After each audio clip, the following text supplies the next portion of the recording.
네, 오늘은 최근 시장이 또 급락을 했는데요. 비트코인의 중장기적, 그리고 단기적인 무빙을 한번 체크를 해보는 시간을 가져볼 거고요. 이번에 시장이 급락한 이유하고 이후로 그 이슈들이 어떻게 적용을 해줄지, 그리고 단기적으로 시장에 크게 변동성을 줄 수 있는 이슈들은 뭐가 있는지 한번 체크를 해보도록 하겠습니다.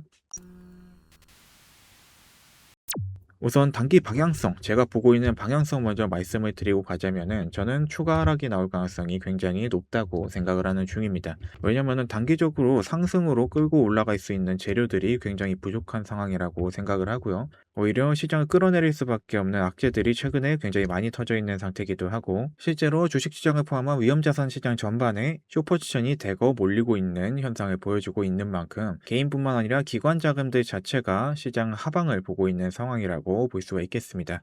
네, 현재 비트코인 같은 경우에는 이쪽에 이 59K 부근에서 한번 지지를 받아주고 반등이 나와준 상태인데요. 지금 움직임만 봐도 추가적으로 하락이 나오면서 이탈을 할 가능성이 높아 보이는 모습이고요. 이탈을 해준다면은 메인 지지 구간으로 이 아래쪽에 주요 매물대 구간인 48K 부근과 상승 파동의 705 되돌림이 겹치는 이 구간에서 지지를 해줄 가능성이 높아 보이고요. 그리고 이번 상승 사이클이 오기 전에 만들어졌던 이 하락 추세선과도 연관이 있는 자리로 주요 매물대 구간은 이 48K 구간부터 52K 구간 정도가 될 것 같습니다. 참고를 하셔서 매매를 하시면 될 것 같고요. 이 자리에서는 어떤 방식으로든 한 차례 지지가 나와줄 가능성이 높다고 생각을 하고 있으니까요. 눌린다면 짧게 트라이를 해봐도 괜찮은 자리라고 보고 있습니다. 그럼 최근에 하락이 나올 수밖에 없었던 이유들을 좀 정리를 해보고요. 이후에도 시장에 영향을 줄 만한 이슈들을 한번 말씀을 드려보도록 하겠습니다. 네, 그럼 이제 시장 하락 이슈에 대해서 한번 정리를 해볼 건데요. 우선 가장 큰 이유로는 아무래도 스트래티지의 매도 이슈가 있겠죠. 그동안 비트코인을 모으기만 하고 절대로 안 팔 거라고 하던 스트래티지가 이번에 소량이지만 매도를 진행을 했고요. 그 매도한 금액으로 우선주의 배당금을 지급을 했다고 합니다. 스트래티지가 보유하고 있는 약 84만 개의 비트코인이 시장에 풀릴 수도 있다라는 공포감을 조성이 된 상태고요. 예, 스트래티지 같은 경우에도 과거에 있었던 디레버리징 쇼크하고 비슷하게요.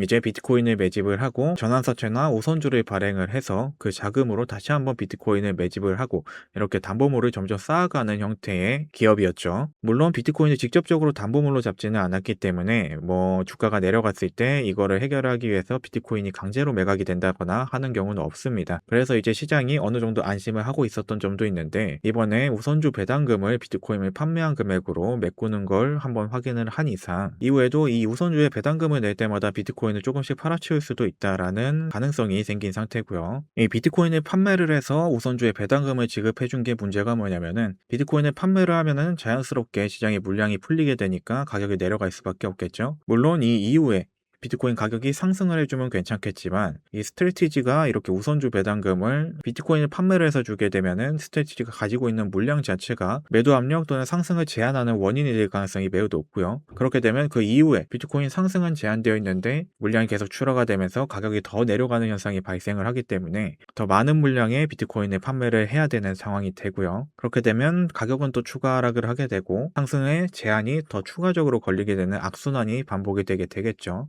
그러다 보니 이번에 판매한 비트코인 물량이 그렇게 많은 양이 아니었음에도 불구하고 시장이 민감하게 반응을 하면서 급락이 나와준 모습이라고 보실 수 있겠습니다.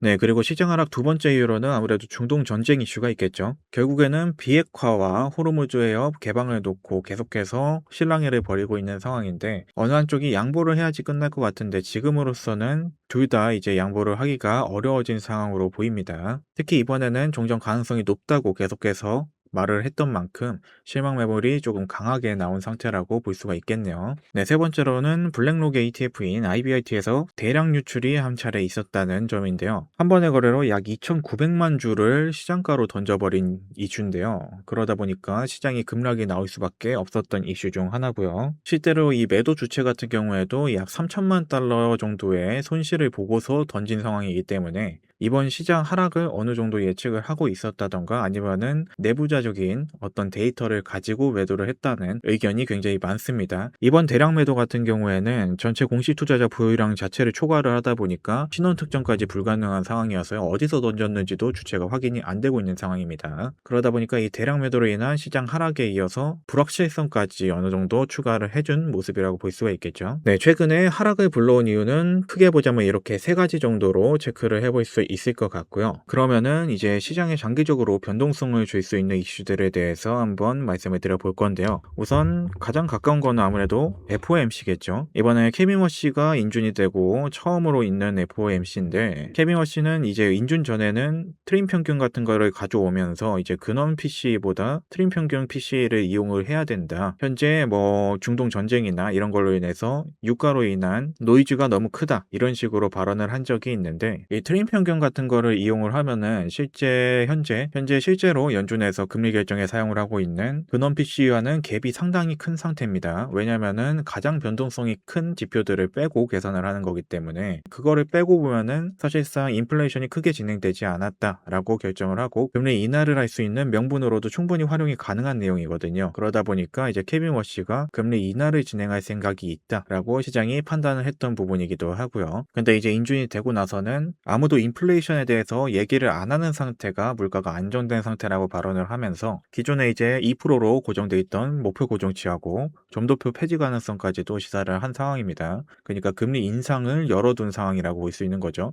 인준되기 전하고 인준된 후하고 스탠스가 완전히 달라졌다고 보고 있습니다, 저는. 그래서 이번 FOMC가 어떤 방향성으로 나갈지가 특히 중요하다고 생각을 하고 있고요. 실질적인 시장 방향성을 결정할 수 있는 가장 큰 이슈거리가 아마도 이번 FOMC가 될 가능성이 높아 보입니다. 중장기뷰 같은 경우에는 이 FOMC가 끝난 다음에 다시 한번 재설정을 해야 될 가능성이 높아 보이고요. 그리고 두 번째로는 일본 금리 관련 이슈죠. 현재 시장에서 일본이 이번에 금리를 올릴 가능성을 90% 이상으로 보고 있는데, 실제로도 거의 금리 인상은 확정이라고 보여지고 있는 상황이고요. 현재 일본은 엔저 문제가 지속해서 문제가 되고 있는 상황인데, 일본 당국에서 개입을 해서 잡으려고 해도 제대로 잡히지가 않는 상황입니다. 여러 기관이나 헤지펀드 같은 곳에서도 실제로 일본 엔화에다가 숏을 치고 있는 상황이기도 하고요.